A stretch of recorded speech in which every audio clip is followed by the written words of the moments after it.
Network Center. Welcome back. The program is still What and Where on NCA2 Lagos Network Center. She is an enigma, a broadcasting legend, an authority in television presentation. Who else are we talking about other than Julie Coker as she unveils a new literary work? Take a look at this report. Life is worth celebrating when an individual can comfortably point to achievements and lives that have been touched. This more so when it comes in the form of written words on the individual's journey through life. This was the case as dignitaries, family members, friends, and former colleagues came together to celebrate one of Nigeria's finest ever broadcasters and NTA's face, Julie Coker, who recently launched her book titled Nigeria, EREYON, Life in the Limelight.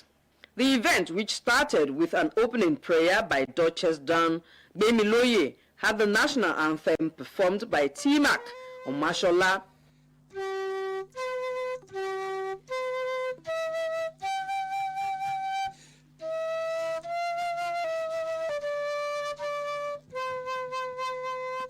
Welcoming guests physically and virtually present, Chairman of the occasion, Oloye Lekan Alabi Ekefa Olubadon, set the tone for the day.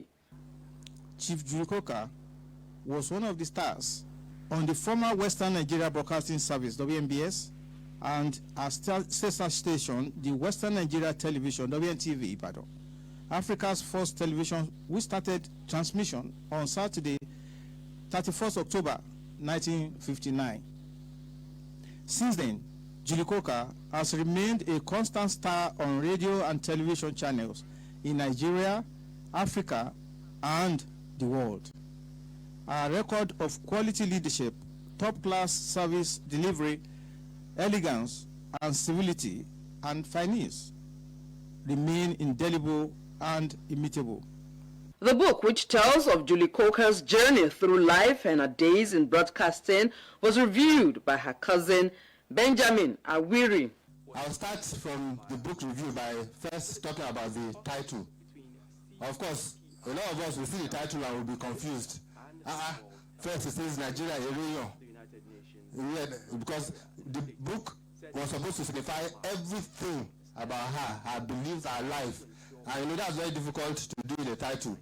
We sat down together with Baba Jala Ipeja to coin titles. And after so many fights and so many nights, I said, no, I don't agree. We eventually said, okay, we'll now look for a title that would encompass all she believes and all her life. So the main title, Nigeria EREYON, then the subtitle, we added the subtitle, which is Life in the Limelight.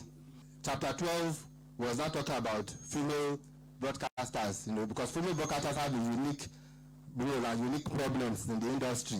There are certain, prejudice that female broadcasters deal with that the male colleagues don't deal with.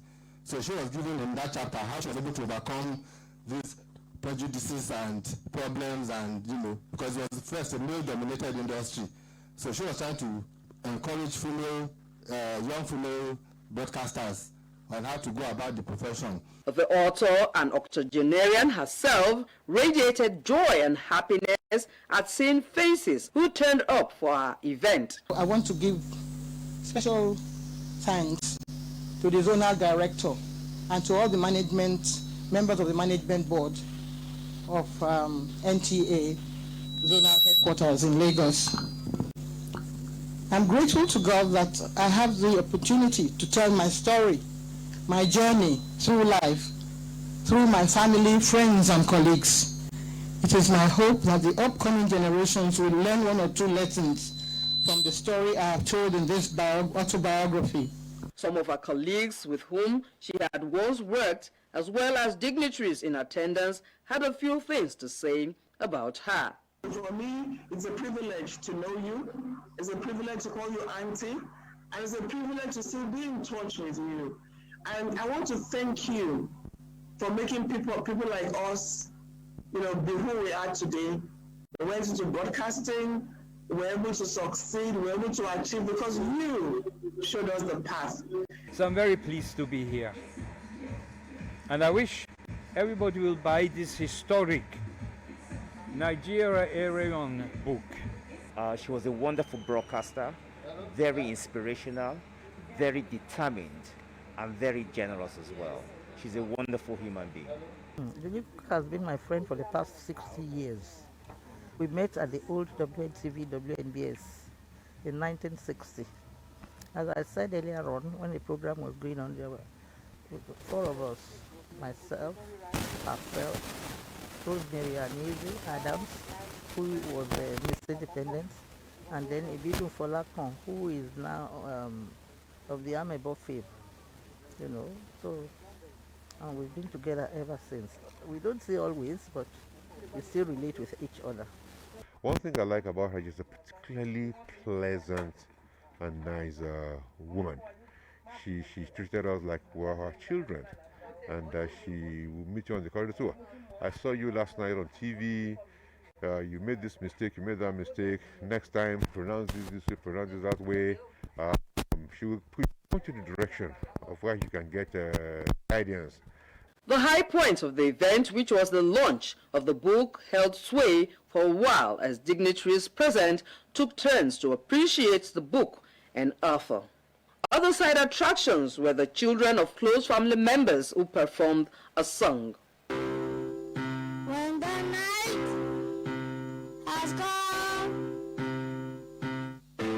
and the land is dark and the moon is the only light we'll see, no, I won't be afraid. No, I won't be afraid. Just as long as you stand by me. A look at the life of Julie Coker can be described as one well spent, as she has impacted people in different ways.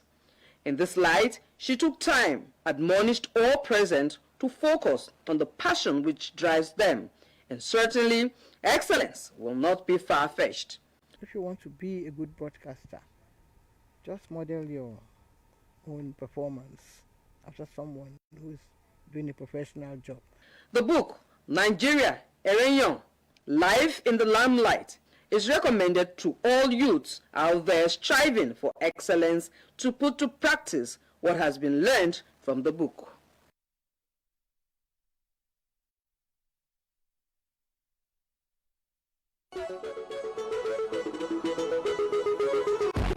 Memorable social and corporate events. What and where gives your ceremony a touch of class and finesse. Every Sunday at 7 p.m. on NTA2 Lagos Network Center. Julie Coker's story reminds me of a popular saying here in Nigeria. Once a soldier, always a soldier.